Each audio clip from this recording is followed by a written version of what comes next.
London takes a knife to New York's murder rate. North Korean leader Kim Jong-un cries uncle. Plus, how would the media have covered Trump if he was president during World War II? All this and more coming up on Insanity Tonight with Big Bad Wolf. North Korean leader Kim Jong-un made history recently by pledging to formally end the Korean War. He also called for the complete denuclearization of the Korean Peninsula. Oh, but that's not all. He also released 3 American prisoners as an act of good faith. The news was so significant that MSNBC spent an entire 30 seconds covering the prisoners' return from North Korea. Apparently there were more important things to cover, like Stormy Daniels' attorney doing his best Forrest Gump impression. You go into a case, you never know what you're going to get. It's like a box of chocolates. But little did we know that we were going to get this box of chocolates. Mama always had a way of saying things so I could understand them. I swear these people will talk about anything else as long as they don't have to report real news.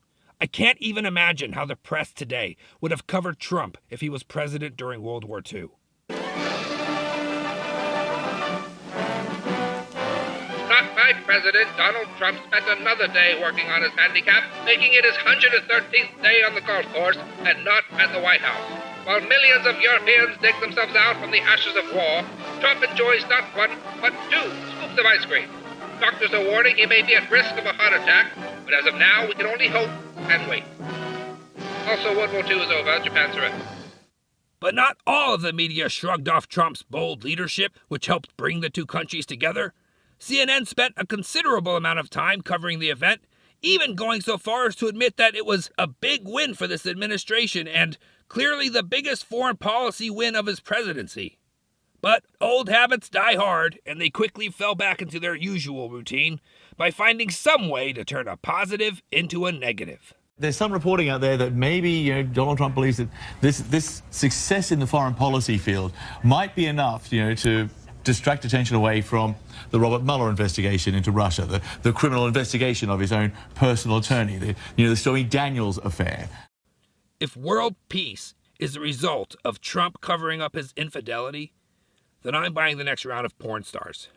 How soon will it be before we see these images turned around and put out on social media by the president as some kind of campaign message? Yeah, only an egomaniac dictator would highlight their accomplishments to help their re-election campaign.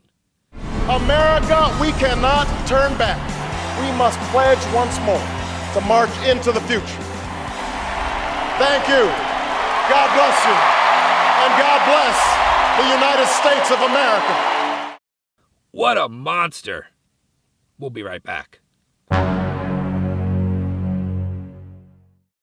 London has outpaced New York's murder rate for the first time in modern history, as knife attacks have become a daily occurrence throughout the city. So to celebrate this important milestone, the mayor of London announced that he would use the full force of the law and implement new stop and frisk policies to catch and prosecute anyone who carries a knife. The reality is, I'm afraid, just like a knife can be used lawfully by many of us every day, it can also be used unlawfully by people who want to use it for mischievous means.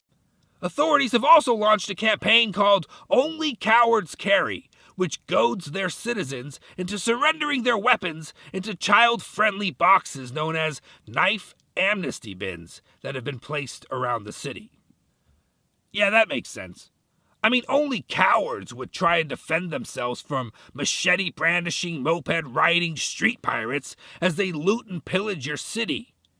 Nah, you don't need to carry a knife for protection, and you certainly don't need a gun, because London's finest are out in full force, keeping the public safe.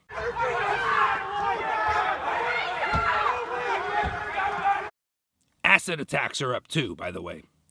But don't worry, security has never been tighter. But I'm sure the spike in knife attacks has nothing to do with the fact that England welcomed back over 400 British jihadi fighters that had left to join the Islamic State in Syria. True story. And to thank them for their service, UK officials have proposed using taxpayer money to provide free government housing in an effort to reintegrate them back into society. Insane, I know. Keep in mind, these brilliant ideas come from the same country that arrests its own citizens for posting mean things on Facebook. Yes, according to Section 127 of the Communications Act, posting content on social media that causes, quote, annoyance, inconvenience, or needless anxiety to another will now get you up to 6 months in prison.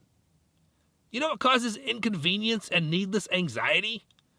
Living in fear of being stabbed to death by knife-wielding maniacs while at the same time trying to avoid the police in case they try to stop, frisk, and confiscate your only method of self-defense. Here's an idea. Maybe, instead of cracking down on offensive posts on social media, you start deporting those ISIS fighters now living on government assistance. I don't know. Just a thought. Well, that's our show. Join us again next week for more lunacy. If you like this video, be sure to let me know in the comments below. Follow me on Twitter at BigBaadWolf, and most importantly, don't forget to subscribe.